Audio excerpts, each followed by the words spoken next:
반갑습니다. 안녕하세요. 설린대학교 간호학부 교수 김연옥입니다. 저번에 이제 말씀을 드렸다시피 이번 주가 이제 3주차입니다. 3주차 수업이고 3주차는 제가 말씀을 드렸죠. 3주차 같은 경우에는 온라인으로 진행을 한다고 했습니다. 그래서 아마 앞반과 뒷반이 좀 엇갈려서 3주, 6주 이렇게 동일한 강의가 될 겁니다. 그래서 저 같은 경우는 이제 진짜 대면을 하듯이 이제 수업을 진행을 할 거고요. 거기에 맞춰서 여러분들이 진도를 잘 따라오시면 될 것 같습니다. 수업은 50분 진행을 하도록 하겠습니다. 자, 우리가요 저번 시간에 했던 것 잠깐 리뷰하고 오늘 진도를 조금 나가볼까 합니다. 자, 그러면 우리가 교환을 다 펴시고 따라오세요. 자, 교환에 3페이지를 한번 보시면요. 제1장 호흡 건강 간호 해서 이제 스타트를 끊었어요. 저번 주에 스타트를 했고 보시면 중요한 게 있었죠. 우리 3페이지 맨 밑에 보시면 신생아, 영유아, 아동의 호흡기 특성 이렇게 해서 중요한 것들이 조금 있어요 라고 이야기했었죠. 일단 성인에 비해서 어린 아이들은 어때요? 전반적으로 호흡기가 다 미숙합니다. 미숙하다는 걸 일단 머리에 가지고 계시면서 우리가 하나씩 보시면 될 것 같습니다. 자, 그래서 동그라미 2번 보시면 기도가 어때요? 그렇죠. 기도가 성인보다 짧고 직경이 작다 하는 거 중요하고요. 그 다음에 3번 보시면 유스타키오관이 어디 있어요? 여기요. 중2와 인두 사이에 있어요. 이 유스타키오관이 수평적이고 짧아요. 그렇기 때문에 중2형 위험성이 증가한다 라고 말씀을 드렸고, 그 다음에 동그라미 9번 보시면 신생아 같은 경우에는 무호흡이 뜰 수 있습니다. 그죠? 15초까지는 괜찮아요 라고 얘기했어요. 그래서 무호흡 증상이 둔하고 그 다음에 호흡 양상이 불규칙하다 하는 게 어떻다? 정상이다 라고 이야기를 했었죠. 그래서 중요한 부분은 동그라미 2번, 3번, 9번 매우 중요하다고 말씀을 드렸고요. 자, 그 다음에 4페이지 한번 넘어가서 보시면요. 4번 연령에 따른 호흡기 질환 경향 이렇게 이야기를 했어요. 그래서 3개월 미만부터 쭉 연령대가 올라갑니다. 그런데 우리가 보셔야 되는 거는 연령대가 올라갈수록 바이러스의 감염이 어떠냐 하는 부분이 중요하다고 말씀드렸죠. 그러면 연령이 올라갈수록 바이러스 감염률은 어떻다? 네, 증가합니다. 그러니까 우리가 완전 아기 때요. 3개월 미만의 아기 때 같은 경우에는 바이러스의 감염률이 낮아요. 그 이유는 엄마한테 받은 것들이 많죠. 그렇기 때문에 낮다가 점점점 바이러스 증가율은 이게 바이러스에 노출되는 증가는 늘어난다라고 볼 수가 있어요. 그래서 그 부분들이 중요하다고 말씀을 드렸고요. 자, 그 다음에 또 살짝 보셔야 되는 부분이 교환 5페이지 한번 가볼까요? 네. 5페이지 보시면 우리가 인두염 이런 것들에 대해서 쭉 배웠어요. 감기잖아요. 이 감기에서 봤을 때 충혈 제거제를 왜냐하면 코감기 같은 경우에는 비강, 코가 수축한단 말이에요. 점막이. 그러니까 우리가 충혈 제거제를 쓸 거야 말 거야 하는 부분들에 대해서 보셔야 되는데 우리가 3개월 이상 된 영아와 3개월 미만 영아가 있어요. 그래서 분명한 차이가 있다는 거죠. 이 차이를 보셔야 돼요. 3개월 이상 된 영아가 조금 더 크잖아요. 그렇기 때문에 3개월 이상 된 영아에게는 충혈 제거제를 쓸 수 있다. 쓸 수는 있는데 어떻게 한다? 수유하기 전, 취침 전에 줘서 아이가 잘 먹고 잘 잘 수 있게 도와주면 좋겠고, 그러나 충혈 제거제도 약이란 말이에요. 그렇기 때문에 많이 쓰면 오히려 반발작용이 일어나니까 조금 짧게 쓰자. 자, 그다음 3개월 미만 영아는 해줄 수 있는 게 없나요? 그렇지 않죠. 약은 쓰진 않지만 생리식염수를 비강 내에 점액해서 좀 묽게 만들어서 제거를 해주시면 됩니다. 자, 그리고 또 중요한 부분, 발열과 통증이 있을 때는 약을 써야 해요. 근데 뭘 써야 된다? 아세트, 아미노펜 또는 이부프로펜을 사용한다 라고 되어 있죠. 그러니까 아스피린을 사용하면 안 된다라는 거예요. 왜? 레이 증후군이 생길 수 있으니까요. 그래서 매우 중요하다. 자, 그 다음에 조금 중요한 부분들, 6페이지를 가볼까요? 6페이지를 한번 보시면 중요한 부분 맨 밑에 한번 보겠습니다. 맨 밑에 우리가 A군, 베타, 용혈성 연쇄상 구균, 감염 이거는 세균이에요. 그래서 세균에 감염이 되었을 때 합병증은 매우 중요하고 자주 출제가 되는 부분입니다. 그래서 우리가 비교해서 보셔야 돼요. 그래서 비환원성과 환원성을 구분하세요 라고 말씀을 드렸죠. 그래서 비환원성은 급성 삭제 신령, 류마티스열 이 두 가지고요. 환원성 같은 경우는 편도중이 농양, 중이염, 골수염, 폐염 이렇게 네 가지가 된다라는 거 보시면 되겠습니다. 됐죠? 자, 그렇게 해서 우리가 저번 시간에 6페이지까지 끝을 냈고 제가 6페이지까지의 간단한 리뷰를 해드렸습니다. 자, 그러면 오늘은 7페이지 교합부터 보도록 하겠습니다. 자, 3번 편도선염부터 보도록 할게요. 펴주세요. 자, 일단 편도선염 같은 경우에 보시면 옆에 보세요. 기출이 계속 꾸준히 됐다. 그래서 굉장히 중요한 염증 중에 하나구나 라고 보시면 됩니다. 여러분들이 편도선이 뭔지는 일단 아시고 출발을 하셔야 되겠죠. 편도선, 우리가 이 목에 있는 건 알고 있어요. 그쪽 목에 입과 코 쪽에 붙어 있는 것은 알고 있단 말이에요. 근데 이 편도가 하는 역할 어떤 거라고 생각을 하세요? 다들 아시겠지만 면역과 관련이 있습니다. 면역과 관련이 있기 때문에 우리가 이걸 쉽사리 편도가 붓는다고 해서 절제를 한다거나 하지는 않는다는 거죠. 자, 그래서 편도선염 한번 보시면 편도선의 기능부터 한번 보도록 할게요. 림프 조직의 중요 부분입니다. 그래서 부강, 인두, 후두, 기관, 폐에 침입하는 감염을 막아주는 역할을 해요. 감염을 막아주는 역할을 한다. 어쨌든 면역력과 관련이 되더라. 자, 그 다음 밑에 보시면 분비성 면역글로불린을 생산해서 호흡기 점막의 1차 방어 역할을 한다. 또 나오죠. 1차 방어 역할을 합니다. 그래서 이거는 면역기관이다 라고 볼 수가 있겠네요. 자, 그래서 편도염은요, 부계편도의 감염을 의미한다 라고 되어 있죠. 그래서 그러면 우리가 부계편도, 그러면 또 다른 편도도 있다는 건가? 하고 아마 생각이 드실 겁니다. 네, 있어요. 그래서 부계편도는 약간 아래에 있고요. 인두편도는 약간 위에 있습니다. 그래서 우리가 인두편도라고 하는 건 약간 위에 있다고 했죠. 그러니까 코와 가까이 있는 거고요. 부계편도는 아래쪽에 있기 때문에 입과 가까이 있다라고 보시면 됩니다. 자, 그다음 편도선염은 편도성 염증에 의한 부종입니다. 그래서 부계가 비대해져서 공기나 음식물의 통과를 방해할 수 있죠. 그래서 우리가 편도가 부었어요. 너무 큰 부신 분들은 감기가 조금만 걸리면 편도가 붓죠. 부었을 때 어때요? 음식을 먹기가 상당히 힘들잖아요. 그래서 음식물 통과를 방해한다라고 볼 수가 있어요. 자, 그러면 아동 편도선의 특징을 한번 보도록 할게요. 아동 편도선 특징 한번 보시면 자, 06, 12, 24 2024년도에 기출이 됐던 부분이에요. 그러니까 굉장히 최근에 기출이 됐다. 매우 중요한 부분이 되겠네요.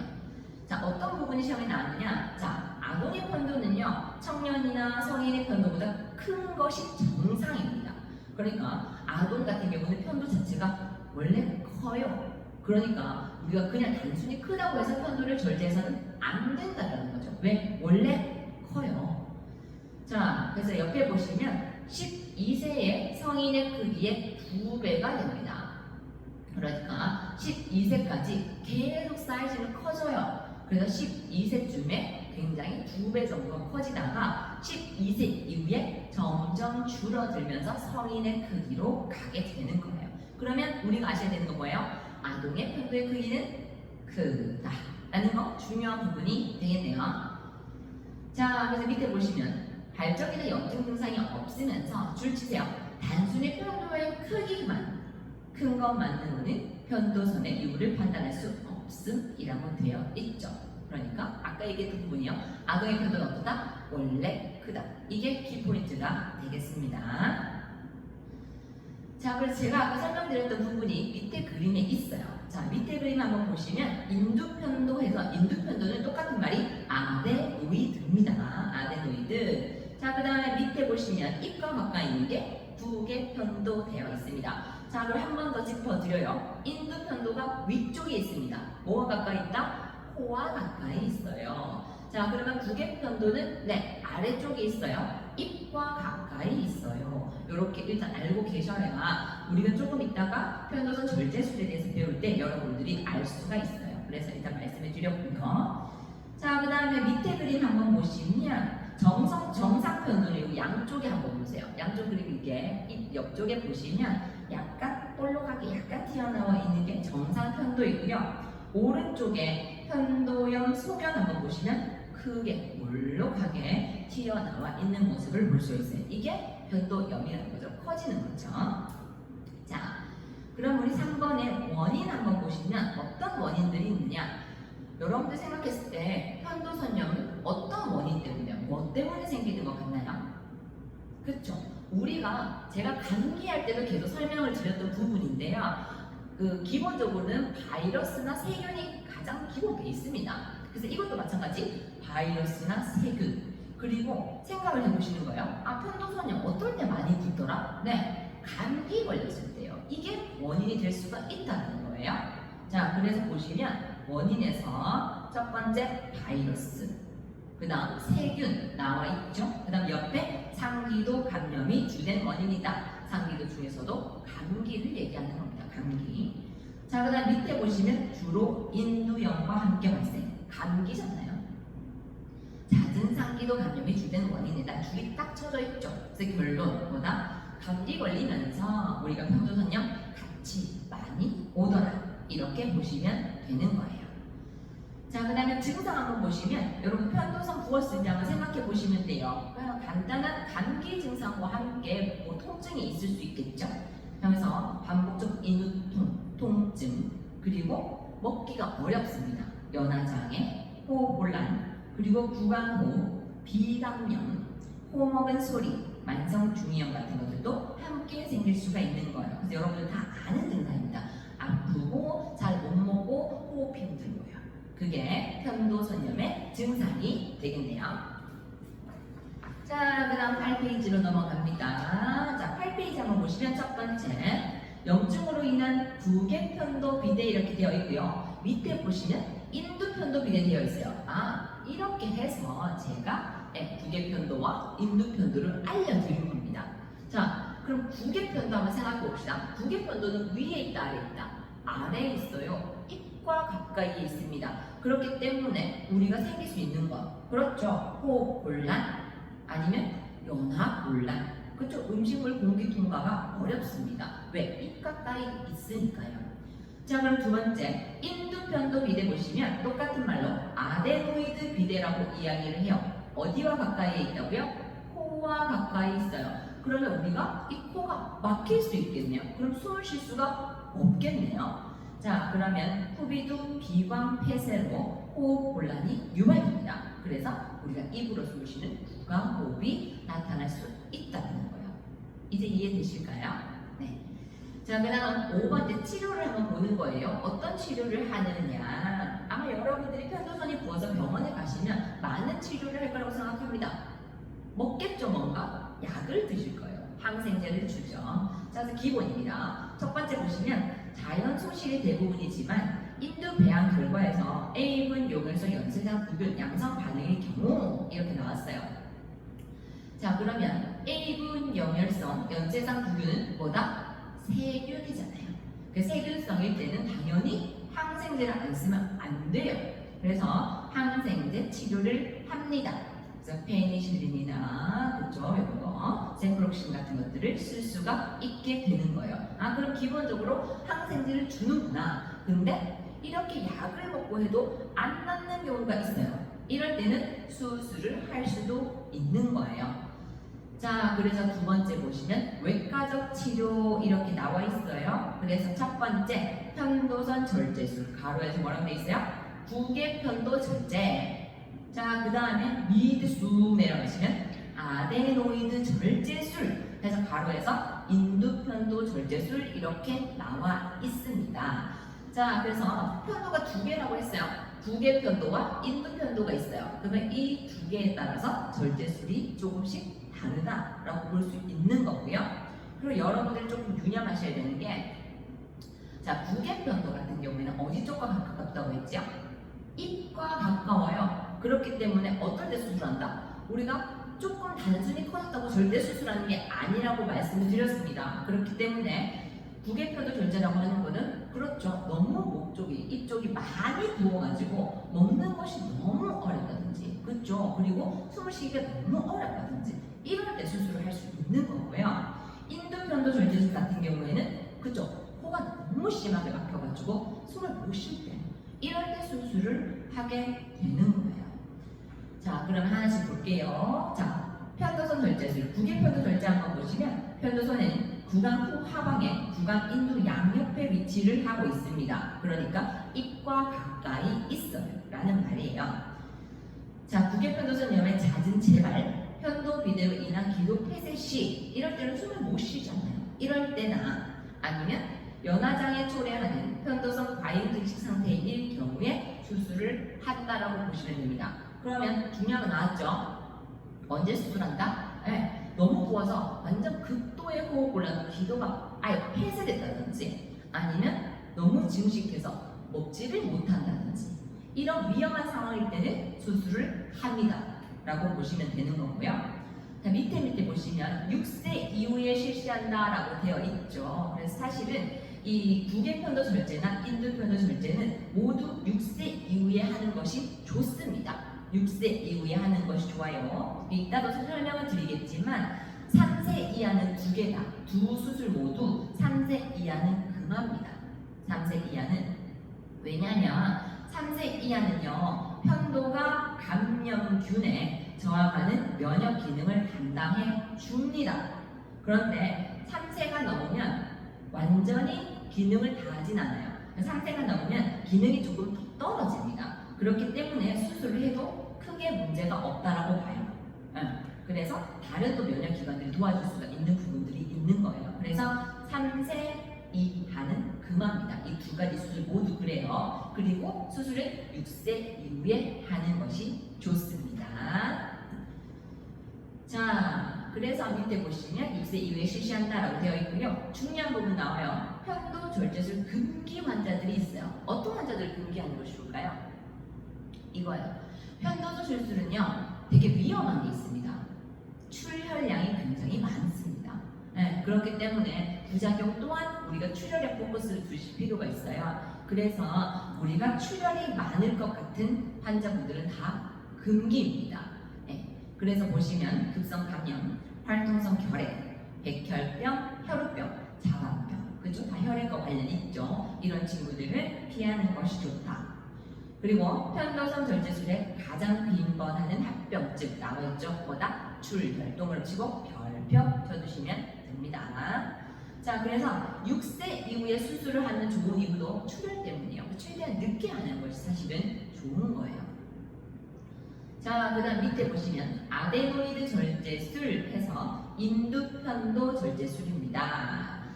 자, 인두편도 어디에 있다고요? 네, 코와 가까이 있습니다. 그러면 우리가 생각하셔야 되죠. 코가 막혀가지고 숨을 잘 못 쉴 때 이럴 때는 응급이잖아요. 이럴 때는 수술을 할 수 있겠네요. 자, 아데노이드 인두편도는요 비인두 후벽에 위치를 하고 있어요. 그래서 부개편도보다는 위쪽에 위치를 하고 있습니다. 아데노이드 비후로 코가 막혀 호흡곤란이 발생할 경우 이럴 때 수술을 할 수 있다라고 말씀을 드렸고요. 자, 그 다음 밑에 보시면 3세 이하는 금합니다. 근데 너무너무 심하다 3세 이하인데도 이럴 때는 어쩔 수 없이 수술을 해야 되는 경우도 있을 수 있겠죠. 그래서 보시면 3세 이하의 아동에게 실시할 경우는요 편도선을 함께 하지 않는다라고 되어 있죠. 이게 무슨 말이에요? 아데노이드 수술할 때 3세 이하 수술할 경우에는 부개편도는 떼지 마세요 라는 거예요. 하나는 도와야겠죠. 자, 그 말이고요. 3세 이하는 금한다는 거는 설명을 드렸습니다. 3세 이하 한 번 더 설명을 드리면 3세 이하는 감염균에 저항하는 면역 기능을 담당하고 있어요. 편도가요. 근데 3세가 지나면 그 기능은 조금 떨어지기 때문에 없어도 무관하기 때문에 우리가 3세가 지나고 3세 이하는 금한다 라고 볼 수가 있는 거예요. 자, 그 다음 밑에 보시면 아데노이드 절제술 금기 한번 볼게요. 마찬가지예요. 출혈이 심하기 때문에 밑에 수술 시기에 급성 감염, 출혈 위험이 증가한다. 치료되지 않는 전신질환, 혈액 질환 있을 시. 이거는 사실상 아까 부계편도선 절제술 금기와 똑같아요. 동일한데 위에 한번 보시면 구개열이 있을 때라고 되어 있죠. 자, 그래서 구개열이라고 하는 거는 입천장이, 그죠? 전속을 했었죠. 입천장이 어떻게 해요? 벌어지는 거예요. 그죠? 벌어지는 것을 얘기를 하기 때문에 양쪽 편도선이 말할 때 공기가 새어나가는 것을 막아주기 때문에 이 편도선은, 그죠? 제거를 하지 않는 거예요. 구개열이 있는 친구들. 왜? 구개열은 입천장이 열려있다고 했어요. 그래서 편도선이 막아주면서 우리가 말하거나 이렇게 할 때 도움을 주기 때문에 금기가 되는 거예요. 자, 그래서 외과적 치료에 대해 설명을 쭉 드렸고요. 자, 그 다음에 6번 한번 볼까요? 6번 간호중재 한번 보시면 동그라미 1번 일반적 간호 이렇게 되어 있어요. 자, 어떻게 해줄 것이냐? 자, 일단은 편도가 부으면 많이 아프죠. 그래서 음식도 연식이나 유동식을 줘요. 그래서 부드럽거나 아니 마실 수 있는 것 이런 것들을 주면 되고요. 그 다음 가습기를 쓸 수 있습니다. 구강호흡식 유용하겠죠. 촉촉하게 해주는 거예요. 자, 그 다음 인후통 완화를 시켜줘야 됩니다. 통증이 많기 때문에. 그래서 진통제를 줄 수 있고요. 따뜻한 식염수로 함수를 시켜서 우리가 통증을 완화시킬 수 있습니다. 자, 그 다음 수술 전 출혈 경향한 간한 건강력을 반드시 수집해야 됩니다. 아까 얘기를 했었죠. 출혈이 마를 수 있어요. 수술할 경우에. 그렇기 때문에 반드시 체크를 해야 된다. 자, 동그라미 2번 수술 후 간호 줄치고 별표입니다. 매우 중요해요. 자, 우리가 포커스가 뭐다? 수술하고 난 뒤에 간호입니다. 그래서 아까 얘기했어요. 수술이 끝나면 가장 큰 부작용, 그렇죠, 출혈입니다. 그걸 우리가 생각을 하고 가도록 하겠습니다. 자, 어떤 자세가 좋으냐? 엎드려 눕히거나 옆으로 눕히는 자세가 좋습니다. 그래서 복 위나 측 위가 좋아요. 왜냐하면 분비물, 배를 촉진할 수 있고 흡인을 방지할 수 있습니다. 그렇죠. 그렇기 때문에 수술하고 나면 사출물이나 이런 것들이 많아요. 그렇기 때문에 약간 엎드리든지 약간 얼굴을 옆으로 하든지 이렇게 하는 자세가 좋고요. 앙앙이는 좋지 않죠. 왜냐하면 사출물이 꿀떡꿀떡 넘어가 버리기 때문에 좋지 않은 거예요. 자, 그 다음 밑에 보시면 수술 부위를 자극할 수 있는 행위는 금지입니다. 그래서 기침, 빨대, 서랍자 이런 것들이 다 자극이 될 수 있죠. 그래서 모두 다 금지. 그 다음 분비물과 구통을 관찰, 출혈 여부를 반드시 확인해야 됩니다. 그래서 인후통 관리할 필요 있겠죠. 차가운 얼음 목돌이나 진통제를 투여해야 되고요. 우리가 입으로 주기가 어렵잖아요. 그래서 직장이나, 그러니까 항문이죠. 항문으로 약을 줄 수도 있고요. 아니면 비경, 그러니까 IV로 우리가 진통제나 이런 것들을 줄 수가 있는 거예요. 자, 그 다음 아스피린 금지입니다. 당연하죠. 아스피린은 출혈 위험성이 있어요. 그래서 안 된다. 자, 그 다음 음식물과 수분 제공은 어떻게 할 것이냐. 2017년도에 기출이 된 적이 있어요. 자, 일단 음식물이나 수분은 의식 회복 전에는 당연히 금지입니다. 의식이 없는데 줄 수가 없어요. 그래서 금지고요. 처음에는 찬물이나 잘게 부순 얼음을 주다가 과일 주스, 그 후에는 약간 찬 그냥 유동식을 조금 늘려갑니다. 자, 그 다음 붉은색이나 갈색의 액체는 구토 시에 혈액과 혼동되기 때문에 금지입니다. 그래서 빨간 거 주면 안 돼요. 깜짝 놀랄 수 있잖아요. 그래서 안 돼요. 자, 빨대 사용 금지입니다. 빠는 행위는 출혈을 촉진합니다. 자, 수술 후에 1, 2일에 공급을 하는데 뭘 주느냐? 죽, 스프, 으깬 감자 등 오심 완화 시 반유동식을 줄 수가 있으니까 부드러운 음식 주라는 거예요. 근데 절대 안 되는 게 있어요. 굉장히 착각을 많이 하는 부분인데 편도선 왠지 뭔가 아이스크림 줄 것 같습니다. 그렇잖아요. 바닐라 아이스크림 이런 거 줄 것 같잖아요. 근데 목과 인후의 막을 형성할 수 있기 때문에 우유나 아이스크림, 유제품은 지양한다고 되어 있죠. 지양은 안 된다는 소리예요. 그렇기 때문에 우유, 아이스크림, 유제품은 안 됩니다. 네, 지향이 아니에요. 지양이라고 되어 있습니다. 그래서 안 된다. 자, 그래서 음식물과 수분 제공 간단히 봤고요. 어쨌든 자극하는 행위는 안 된다. 자, 그 다음 출혈 징후 사정 매우 중요합니다. 별표를 치시고요. 자, 출혈 징후 사정. 아기가요, 침을 계속 삼키는 듯한 행동을 하면 우리는 출혈을 의심해야 된다. 꿀떡꿀떡꿀떡 하는 이런 행위. 그래서 화나가 잠들어 있다면 잦은 연화 운동을 주의 깊게 살펴보셔야 됩니다. 반드시 엄마들 어떻게 한다? 수술하고 나면은 애기 보란 소리야. 꿀떡꿀떡꿀떡 출혈 행위가 없는지요. 자, 그리고 빈맥이 생길 수 있겠죠. 우리가 맥이 120회분 이상으로 이렇게 빨리 뛰는 경우에도 문제가 있을 수 있는 거죠. 왜? 출혈이 있으니까 어떻게 해요? 우리가 피를 빨리 땡겨 올리기 위해서 맥박 심장이 빵빵빵빵 하고 빨리 뛰어줄 거예요. 그래서 빈맥이 생기고요. 그리고 창백해지겠죠. 출혈량이 많으니까 창백해지면서 토혈이 생길 수가 있어요. 그래서 출혈 징후 사정은 별표하시고 반드시 외워두시기를 바랍니다. 자, 그 다음 9페이지 보시면 7번 퇴원 교육 한번 보도록 할게요. 퇴원을 할 때는 자극적 양념을 피하세요. 지나친 칫솔질 안 됩니다. 통증 시 경한 진통제나 얼음 목도리 사용하시면 되고, 수술 5에서 10일 후에 치유 과정 중에 딱지가 떨어지면서 출혈할 수도 있다. 그리고 입안에 불쾌한 냄새, 귀의 통증, 미열 이런 것들이 조금씩 며칠간 지속될 수 있다라는 것들을 퇴원 교육으로 해주시면 됩니다. 그래서 밑에 아기가 있어요. 아기 보시면 한번 보세요. 체위가 편도선 수술 후에는 맞죠? 얼굴을 엎드리고 있으면서 옆으로 하고 있죠. 그러니까 보기와 치기를 칠해주고 있는 겁니다. 여기까지가 편도선염이 되겠습니다. 이해되실까요?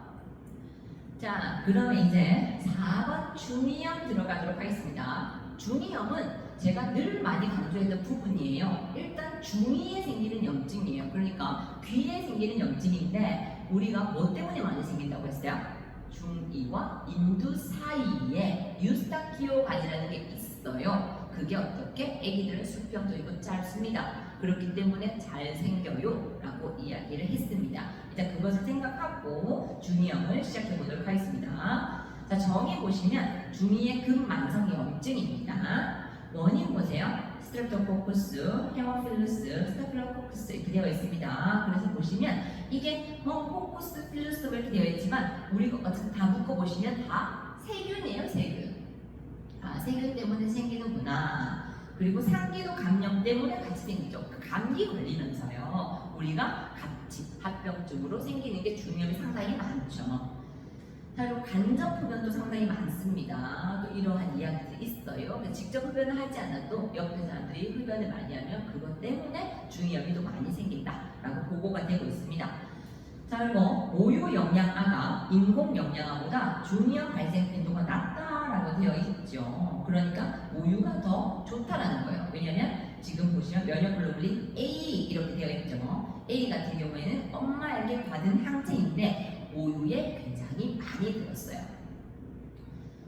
자, 그리고 잘못된 수유 자세 이렇게 되어 있죠. 그래서 아까 유스타키오관이 수평적이고 짧다라고 했습니다. 그러니까 아기들은 눕혀서 수유를 계속하면 꿀떡꿀떡 그 우유가 넘어가 버린다는 거죠. 그래서 중이염이 많이 생기는 거고요. 그래서 세워서 이렇게 우리가 수유하는 것이 사실은 좋습니다. 자, 6개월에서 2세에 많이 유발하고요. 그러니까 되게 아기 때 많이 생기지 7세 이후에는 거의 발생하지 않습니다. 조금씩 크면서 유스타키오관이 성인과 가까이 되기 때문이죠. 자, 그래서 유스타키오관이 성인에 비해 짧고 곧다 줄치고 별표. 이게 중이염이 많이 생기는 이유인 거예요.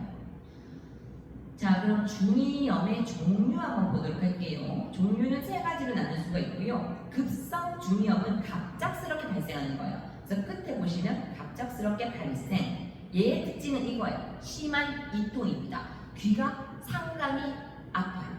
이통. 자, 그다음 밑에 사출성 중이염 한번 보시면 얘는 이통은 없어요. 이통 없이 이렇게 되어 있죠. 그래서 귀에 통증은 없는데 얘 머리다 말 그대로 삼출액이 있어요. 삼출액이 있고. 만성 중이염 같은 경우는 삼출물이 있을 수도 있고 없을 수도 있는 것을 만성 중이염이다라고 이야기를 합니다. 자, 그럼 4번 병태생리 한번 보시면요. 어떻게 되느냐. 자, 일단 유스타키오관의 기능장애가 생겨서 중2, 그렇죠? 중2에 이 염증이 분비물들이 막 생겨요. 생기면서 결국 어떻게 해요? 유스타키오관이 막히겠죠? 그 염증이 막 생기니까 폐쇄가 돼요. 유스타키오관이 폐쇄가 되면서 중2에는 어떻게 됐어요? 우리가 흘러가야 되는데 흘러가는 곳이 어떻게 막혀버렸으니까 중2에 음압이 압이 다 올라가는 거예요. 음압이 유발되면서 배액장애가 발생하고 유스타키오관 내 선로가 손상되면서 중이염이 생기게 되는 거예요. 자, 그래서 5번 보시면 진단은 어떻게 내리느냐. 자, 중이염 여러분 진단 어떻게 내리던가요? 보잖아요, 귀를. 그쵸? 그래서 이경을 상당히 많이 사용하죠. 그래서 이경 검사를 하는데 우리가 귀를 이렇게 봤을 때 고막이 충혈됐다든지 팽만 됐다든지 빛 반사 반응이 없다든지 고막 위에 거품 이건 터진 거예요. 그래서 이러한 경우들에는 문제가 있다고 보는 겁니다. 자, 그리고 배양 검사할 수 있겠죠.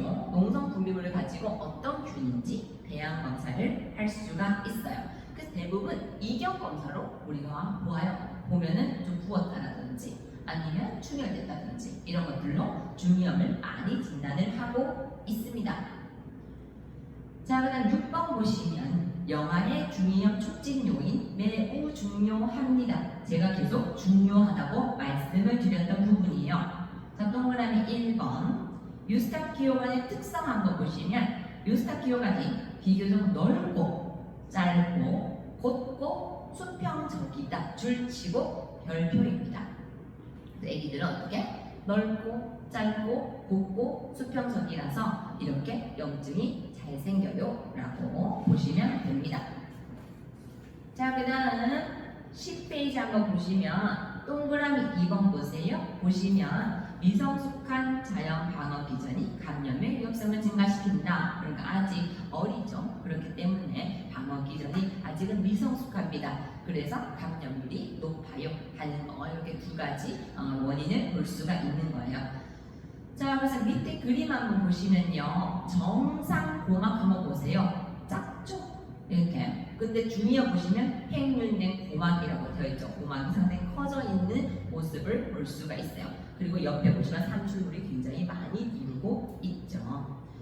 자, 그 다음에 밑에 그림에서 아동과 성인의 유스타키오간 비교 한번 보시면 성인 한번 보세요. 이렇게 유스타키오간이 그저 길잖아요. 그쵸? 그리고 수평적이지 않고 약간 기울어져 있죠.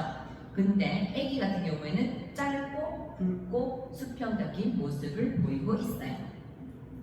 자, 그러면 중이염에 걸렸을 때 우리가 증상을 한번 보시면요, 증상은 급성기 때 상기도 감염 후에 발생을 하고 통증, 발열, 한옥성 분비물 같은 것들도 생길 수가 있어요. 자, 그 다음에 우리가 영아 한번 보시면 애기들, 우리가 영아라고 하는 거는 애기가 태어나서 4주부터 1세까지를 우리가 영아다라고 이야기를 해요. 그러면 애기들은 말하거나 이럴 수 없잖아요. 그래서 표현은 울어. 많이 아프니까 울고 안절부절 못합니다. 그리고 아픈 귀를 잡아당기거나 비빕니다. 그리고 머리를 이쪽 저쪽으로 막 돌려요. 너무 아프니까. 자, 근데 동그라미 3번 보시면 나이 든 아이들 조금 크면요, 울거나 불편감을 말로 표현을 합니다. 아프다고 얘기하는 거죠. 흥분 상태일 수도 있고요. 아니면 반대로 처지는 기면 상태가 될 수도 있어요. 자, 그 다음 동그라미 4번 보시면 만성인 경우에는 계속 이게 지속되면 빨리 치료하지 않으면 문제는 청력 장애가 생길 수도 있다는 거예요. 그래서 우리가 치료를 재빨리. 청력 장애 생길 수 있고, 옆에 보시면 이명, 귀에서 밍 소리 들리는 거, 현기증 이런 것들이 생길 수가 있습니다. 자, 그다음 8번 합병증 보시면 합병증에서 가장 무서운 게 뭐겠어요? 그쵸, 청력을 잃는 거예요. 자, 그래서 청력 손상이에요. 급성 중이염의 청력장애 치료 중 일시적인 문제일 수도 있고요. 또 영구적 청력장애는 잦은 재발로 인한 만성 합병증으로 초래될 수 있는 2차적 문제가 될 수도 있는 겁니다. 그래서 굉장히 무서운 거는 청력을 잃는 것, 청력이 손상되는 것이 가장 큰 합병증이다 라고 보시면 되고요. 자, 9번 치료 한번 볼게요. 치료는 어떻게 할 것이냐. 우리가 중이염 걸렸다. 물론 성인들은 중이염 걸릴 일이 없으니까 우리가 아기를 데리고 갔을 때 치료는 대부분 항생제를 줍니다. 그래서 항생제 투여하고요. 2주간 암피실린, 아모실린 이렇게 되어 있죠. 모두 다 항생제 계열입니다. 항생제를 주고요. 안 되면 고막 절개술을 할 수도 있어요. 그쵸? 고막을 이렇게 절개를 해서 산출물을 이제 빼주는 거죠. 자, 근데 중요한 게 나와요. 고막 절개술에서는 우리가 수술하고 나서 어떻게 눕힐 것이냐 하는 걸 줄치고 별표를 좀 해볼게요. 자, 고막 절개술 같은 경우에는 수술 후에 어떤 기를 어떤 귀 쪽으로 눕힌다? 수술 후에 아픈 귀 쪽으로 눕힙니다. 자, 그 말은 무슨 말이냐? 내가 오른쪽에 중이염 수술을 했어요. 그럴 때 어디로 눕힌다? 오른쪽으로 눕히는 겁니다. 그 이유는 산출물이 나오는 것 배를 촉진하기 위해서 우리가 이 아픈 귀 쪽으로 눕는 겁니다. 이게 키포인트입니다. 왜? 우리가 뒤에서 배우겠지만 그냥 중이염의 경우에는 반대거든요. 그래서 반드시 비교해서 외우셔야 합니다. 자, 그래서 수술 후에는 아픈 귀 쪽으로 눕힌다 하는 거 줄치고 몇 표. 자, 그 다음에 충혈 제거제 항히스타민제를 투여할 수 있습니다. 항히스타민제는 알레르기 약이지요. 자, 그 다음 아데노이드 편도선 절제술도 할 수가 있어요. 왜? 편도선 때문에 만약에 우리가 중이염에 걸린다면 이 수술도 할 수가 있는 거예요. 자, 그 다음 11페이지 보시면 동그라미 5번 중이의 침천자 이렇게 되어 있죠. 산출물을 우리가 빼내기 위해서 침천자도 할 수 있고요. 발열 시에 해열 진통제 줄 수 있습니다. 자, 그럼 10번 보시면 예방은 어떻게 할 거냐? 수유 자세 매우 중요합니다. 어떻게 한다? 눕혀서 먹인다? 아니죠. 약간 세워서요. 그래서 수유 시에 앙아이를 먹이면 비인두에 우유가 고이게 되고 이것이 유스타키오관으로 들어갈 확률이 높아져요. 그래서 중이염에 쉽게 이완될 수가 있기 때문에 상체를 높이고 수유하는 것이 좋다. 그래야 되겠죠? 눕혀서 먹으면 쑥 넘어갈 거 아니에요. 그래서 약간 세우는 것이 좋고 코를 세게 풀지 않도록 하는 것이 좋겠죠. 하면 귀가 먹먹해지잖아요. 자, 항염후 중재는 집안에서 근연, 알레르기를 일으키는 것 다 제거해 주셔야 됩니다. 다시 1번 간호중재 나왔죠. 간호중재에서는 지금 중이염에 관련된 간호중재입니다. 중이염 수술을 한 간호중재가 아니에요. 자, 보시면 머리를 상승시키고 아프지 않은 쪽으로 눕혀서 통증을 최소화한다. 줄치고 별표하셔야겠네요.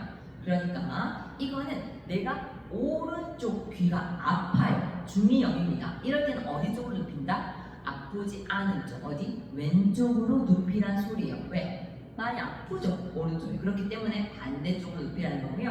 아까 같은 경우는 수술하고 나서는 아픈 쪽으로 눕히는 거예요. 왜? 산출물 배기 되어야 하니까요. 두 개 차이 반드시 있습니다. 비교해서 외우세요. 자, 다음 2번 고열 및 통증 완화를 위해서 해열제를 사용할 수 있습니다. 그래서 아스타미노펜, 이부프로펜을 사용할 수 있어요. 절대 사용하면 안 되는 거. 그렇죠. 아스피린. 고열시의 열성 경련 예방을 위해서 투여를 하고요. 불편감 완화를 위해서 극소설 연료법이나 부종 감소를 위해 얼음 주머니 이런 것들을 적용할 수 있고요. 식사는 부드러운 연식, 유동시에 그리고 진통제 투여할 수 있습니다. 자, 따뜻한 점이약 이렇게 되어 있어요. 그래서 어떻게 귀로도 우리가 안약 넣듯이 넣을 수 있는 점이약이라는 것이 있습니다. 자, 다음 동그라미 6번 재발을 방지하기 위해서 꾸준한 항생제 투여의 필요성을 교육한다. 매우 중요합니다. 줄치고 별표. 그래서 약을 꾸준히 복용하고 증상이 사라지더라도 자의적으로 중단하거나 복용량이나 빈도를 변경해서는 안 된다. 너무나 중요하죠. 그러니까 이거예요. 항생제를 만약에 7일 처방 받았습니다. 그럼 어떻게 한다? 7일 동안 다 드셔야 합니다. 이유는 내성 방지를 위해서죠. 자, 그래서 우리가 교육을 잘 해주셔야 되고요. 자, 그다음 동그라미 7번도 중요한 부분이 되겠네요. 자, 귀 약을 넣을 때요. 그러니까 점이약, 우리가 똑똑똑 떨어지는 그 약을 줄 때 환측기가 위쪽으로 오는 자세를 취합니다. 당연한 거죠. 그럼 내가 오른쪽에 지금 중이염이 있습니다. 그러면 오른쪽 위가 어떻게 환측이잖아요. 환측 귀가 위로 오게 이렇게 누워요. 눕고 나서 우리가 똑똑똑 주셔야 하는데 어떻게 줄 거냐? 여러분들 체온 재는 거 다 아시죠? 자세. 그래서 3세 미만 영유아는 어떻게? 후 하방. 그죠? 3세 이상은 후 상방. 이렇게 되면 우리가 2도가 곱게 되잖아요. 그래서 이러한 자세로 취해서 당겨서 투약을 해주시면 되는 겁니다. 됐을까요? 됐죠? 그래서 지금 우리가 편도선염과 중이염에 대해서 배웠습니다. 제가 중요하다고 했던 부분들을 여러분들 계속 생각을 하시면서 따라오시면 되겠습니다. 자, 그 다음 우리가 3번 크루프 증후군 이렇게 나와 있습니다. 자, 크루프 증후군 들어보신 적이 있습니다. 여러분들 실습하시거나 하실 때도 크룹 증후군이라고 많이 들으셨을 거예요. 크룹 아니면 크루프 이렇게 얘기를 합니다. 자, 그래서 보시면 99년도부터 21년까지 계속 꾸준히 기출되고 있어요. 그 말은 매우 중요하다라고 볼 수가 있는 거예요. 그럼 크룹 증후군 뭐라고 생각을 하세요? 그쵸? 감기보다 매우 심각한 거예요. 그래서 크룹 증후군의 특징은 후두가 폐쇄된다는 게 특징입니다. 후두가 폐쇄되면 우리가 숨쉬기도 어렵고 말하기도 어렵고 여러 가지 문제가 생기면서 정말 치명적인 경우에는 사망에 이를 수도 있는 거죠. 자, 그럼 크루프 증후군 한번 보도록 하겠습니다. 크루프 증후군은 매우 중요해요. 4대 증상이 있어요. 자, 후두가 폐쇄되는 거니까 목소리가 일단 쉽니다. 그래서 쉰 목소리. 그리고 중요하죠. 기침 소리가 조금 독특해요. 그래서 개 짖는 듯한 기침 소리, 컹컹컹 거리는 거예요. 그래서 우리가 물개 소리라고도 하거든요. 그래서 어쨌든 컹컹컹 거리는 그런 기침 소리가 나고요. 그리고 흡기 시에 협착음이 들려요. 천명음이라고 하죠. 그 다음 호흡 곤란이 생깁니다. 그래서 이러한 4대 증상. 그러니까 우리가 그냥 봤을 때도 후두가 폐쇄됐을 때 생기는 증상이잖아요. 그러니까 크루프 증후군은 4대 증상은 후두가 폐쇄됐을 때를 한번 생각해 보시면 여러분들 크게 외우실 건 없습니다. 숨쉬기 어렵고요. 빨아당겼을 때 흡기 시에 협착은 들릴 수 있고요. 기침 소리 그쪽 막히니까요. 멍멍이가 짖는 듯한, 개 짖는 듯한 그런 기침 소리 들릴 수 있고 그리고 쉰 목소리가 들리게 되는 거예요. 자, 그래서 줄치고 별표. 자, 후두기관 기관지의 감염이에요. 그러니까 후두 기관지의 감염인데 후두의 부종과 경련으로 동그라치세요. 후두 폐쇄 때문에 나타나게 됩니다. 그래서 크루프 증후군이 딱 하나만 있으면 좋은데 이 크루프 증후군은 종류가 4가지거든요. 그래서 어느 위치에 발생했느냐에 따라서 조금씩 명칭이 다르고 치료법도 조금씩 달라요. 특징이 조금씩 다르기 때문에 우리가 하나씩 보게 될 거예요. 자, 그래서 후두, 기관지 이런 데 생기게 되는 거죠. 자, 그래서 밑에 보시면 초저녁에서 한밤중 사이에 많이 갑자기 발생을 합니다. 그러니까 낮에는 거의 증상이 없다가 밤에 갑자기 생기는 경우가 많아요. 자, 이세경에 흔하고요. 목소리와 호흡에 이상 여부가 나타나기 때문에 일상적으로 쉽게 알 수가 있어요. 자, 그래서 밑에 그림 한번 보시면 정상 후두 모양을 이렇게 생겼어요. 그래서 후두개 모양도 보면요, 조금 작죠, 이렇게 되어 있고, 그 다음에 밑에 보시면 정상 후두 기관 보시면 작은 게 아니고 좀 커요. 네, 좀 크게 이렇게 되어 있는데 옆에 크루프에서 부종으로 조가지 후두 이렇게 되어 있어요. 그러니까 옆에서 이제 부으면서 누르는 거죠. 그러니까 지금 후두개 쪽이나 기관이 다 좁아져 있는 것을 볼 수가 있는 거예요. 자, 그래서 원인 한번 보시면 제가 계속 강조합니다. 원인은 일단 2가지 깔고 간다고요. 그래서 이것도 마찬가지 바이러스 세균입니다. 알레르기 반응이 있을 수도 있고 화학 자극 때문일 수도 있고 산의 역류 때문일 수도 있지만 우리는 통상 바이러스와 세균 때문이다 라고 보시면 되겠습니다.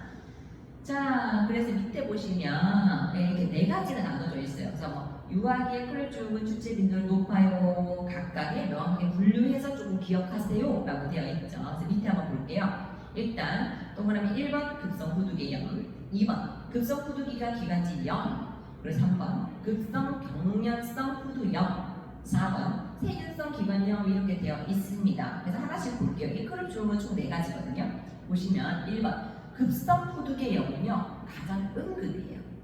그래서 세균성이고요. 그러니까 세균성이기 때문에 고열이 나타나요. 그리고 급속히 진행이 됩니다. 급속히 진행이 되고요. 자, 그 다음에 2번 보시면 급성 후두기관 기관지염은 대부분 바이러스입니다. 물론 세균도 있어요. 그렇지만 대부분 바이러스라고 보시면 되고요. 바이러스인 경우에는 미열이 나타나죠. 그래서 미열. 자, 그 다음에 12페이지 보시면 동그라미 3번 급성 경련성 후두염 같은 경우는 얘는 바이러스입니다. 그래서 얘는 밤에 갑자기 좀 진전되는 양상을 보여요. 자, 그다음 동그라미 4번 보시면 세균성 기관염이라고 되어 있죠. 그래서 원래 크루프 증후군 같은 경우에는 아까 1, 2, 3번 있으면서 원래 4번은 그냥 기관염이에요. 기관염인데 지금 여기서는 세균을 얘기하고자 세균성 기관염이라고 써놓은 거고 세균성 기관염도 있고 그냥 바이러스에 대한 기관염도 있습니다. 자, 그래서 일단 여기는 세균성 기관염이라고 써 있기 때문에 얘는 세균 때문이고요. 화농성 객담이 생깁니다. 그래서 제가 얘기하고자 하는 거는 이렇게 그룹 증후군이 4가지로 나누어지는데요. 우리가 원인에 따라서 어떤 약을 쓰는지 보자는 거예요. 그러면 항생제는 원인이 세균일 때 쓰죠. 그렇기 때문에 우리가 1번에서 4번까지 봤을 때 어떨 때 씁니다? 그렇죠. 1번과 4번일 때 쓰는 거예요. 1번이 뭐였어요? 급성 후두개염 세균이었잖아요. 그리고 4번 같은 경우는 세균성 기관염이잖아요. 그러니까 항생제를 쓰고 2번, 3번 같은 경우는 바이러스이기 때문에 항생제를 쓰지 않아요. 그렇죠? 자, 그래서 이렇게 비교해서 볼 거고요. 그룹 증후군은 하나하나 다 뜯어서 보도록 하겠습니다. 자, 1번 한번 볼게요. 첫 번째 거. 급성 후두 기관지 염입니다. 2023년도에 기출이 됐어요. 최근에 기출됐던 부분이고요. 급성 후두 기관지 염은 어디에 생기냐면 후두 그리고 기관 내부 점막에 염증이 생기는 것을 우리가 급성 후두 기관지 염이라고 이야기를 합니다. 그러니까 말 그대로죠. 후두 그리고 기관 여기에 생기는 염증이에요. 그래서 급성 후두 기관지 염의 특징을 한번 보시면 호발 연령에서 그룹 중에 가장 흔한 유형입니다. 줄을 좀 치세요. 가장 흔한 유형이고요. 3개월에서 3세에 호발을 합니다. 그래서 원인균 같은 경우는 보통 바이러스, 그래서 RSV 때문에 많이 생겨요. 근데 옆에 세균도 되어 있지만 얘는 보통 바이러스라고 되어 있죠. 그래서 우리는 어디에 생각한다? 바이러스에만 좀 동그라미를 쳐 두시고 외우시면 돼요. 자, 그럼 얘는 바이러스다. 자, 증상 보시면 대부분 상기도 감염이 먼저 있은 후에 점차 주변 부위로 침범이 되고요. 후두와 기관 점막에 염증이 생기면 기도가 적어질 수 있어요. 자, 기도가 많이 막히면 아동은 호흡곤란을 초래할 수 있습니다. 저산소증이 생기게 되고요. 흡기 시에 특징적인 협착음이 생깁니다. 흉골 부위에 폐축이 올 수 있어요. 숨을 잘 못 쉬니까요. 자, 그리고 기침과 목쉰 소리가 생길 수 있어요. 그래서 개 짖는 듯한 소리의 기침 혹은 물개 소리의 기침에서 컹컹 거리는 거예요. 그리고 심하면 호흡성 산증 및 호흡 부전이 생길 수가 있습니다. 그래서 우리가 쭉 읽어보니까 증상이 어때요? 산소가 부족해서 호흡곤란이 있는 게 문제예요. 보니까 그러면서 컹컹거리는 기침도 하게 됩니다. 그러니까 호흡성 산증이 생긴다는 거는 숨을 잘 못 쉬기 때문에 이산화탄소가 어떻게 몸에 계속 쌓이게 되는 거예요. 그러니까 산증이 생길 수밖에 없는 거죠. 자, 그럼 3번 치료 중요합니다. 어떤 치료를 할 것이냐? 이게 2023년도에 기출됐던 부분이에요. 자, 일단 기도 유지와 적절한 호흡하기가 중요하겠죠. 숨을 잘 못 쉬니까요. 이게 매우 중요하고요. 그리고 저온 치료를 합니다. 차가운 증기에 습기를 제공하는 거예요. 자, 그러면 저온 치료라고 하는 거는 차가운 증기를 줘서 우리가 차가운 공기가 막 들어가면요 혈관을 수축시키는 효과가 있습니다. 그리고 경련 완화에도 유용해요. 그렇기 때문에 전반적으로 어떻게 우리가 부어있던 그 후두나 기관 쪽에 어떻게 우리가 부어있던 게 줄어들게 되는 거예요. 그러면서 우리가 애기한테 도움이 되는 거죠. 호흡하거나 할 때. 그래서 부종 경감을 위해서 저온 치료를 합니다. 그래서 옛날에 이런 케이스 있죠. 그 옛날에 우리가 밤에 애기가 막 너무 컹컹거려서 아파가지고 응급실 갔다가 애기 엄마가 업고 가다가 차가운 공기를 마시죠. 그러다가 괜찮아지는 케이스가 있다는 거예요. 그게 저온 치료거든요. 자, 그다음 쿨 텐트를 사용할 수 있습니다. 쿨 텐트 보실 수 있을까요? 습도나 산소를 주는 텐트입니다. 텐트, 조그마한 텐트인데 고농도의 습도와 적절한 산소를 제공하는 텐트가 되겠습니다. 자, 그럼 생각해보세요. 자, 쿨 텐트는 습도나 산소를 막 제공해요. 그러면 애기들한테 어떤 문제가 생길까요? 막 계속 습도를 막 줘요. 그러면 축축해지면서 어떻게 해요? 온도도 떨어질 수 있고 이런 문제점이 생길 수가 있다는 거예요. 그래서 이거를 조금 보시면 1번 이런 경우에는 화기를 자주 교환해야겠죠. 왜냐면 축축해집니다. 옷이. 그래서 환희를 자주 교환해주고 저체온 증상이 나타날 수 있겠죠. 그런 것들을 잘 관찰해야 됩니다. 그리고 텐트 모서리를 잘 확인해서 새는 곳이 없도록 나갈 수 있잖아요, 산소가. 그리고 가급적 간호를 묶음으로 제공합니다. 그 말은 한꺼번에요. 그러니까 한꺼번에 텐트를 열고 여러 가지 간호를 제공하라는 거예요. 안 그러면 산소가 다 새버리죠. 자, 그리고 4번 중요합니다.